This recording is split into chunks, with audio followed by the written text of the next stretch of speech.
શું કોઈ એક દિવસ શિવ પૂજન કરવાથી 100 શિવરાત્રીનું ફળ મળે એવું બની શકે?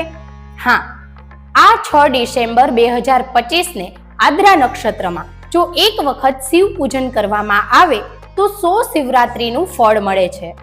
શિવ પુરાણના વિદ્યેશ્વર સંહિતાના 9મા અધ્યાયમાં મહાદેવ પોતે આ વાત કહે છે કે જે કોઈ પણ આદ્રા નક્ષત્રમાં મારી આરાધના કરશે તે મને પુત્ર કાર્તિકેય સમાન પ્રિય લાગશે.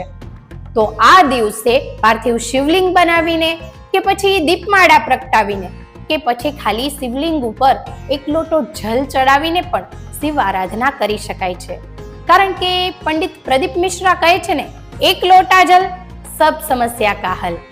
તો મહાદેવની વિશેષ કૃપા પ્રાપ્ત કરવા માટે અને બધી જ સમસ્યાઓમાંથી બહાર આવવા માટે આ આદ્રા નક્ષત્રમાં શિવ પૂજન કરવાનું ભૂલાય નહીં. હર હર મહાદેવ.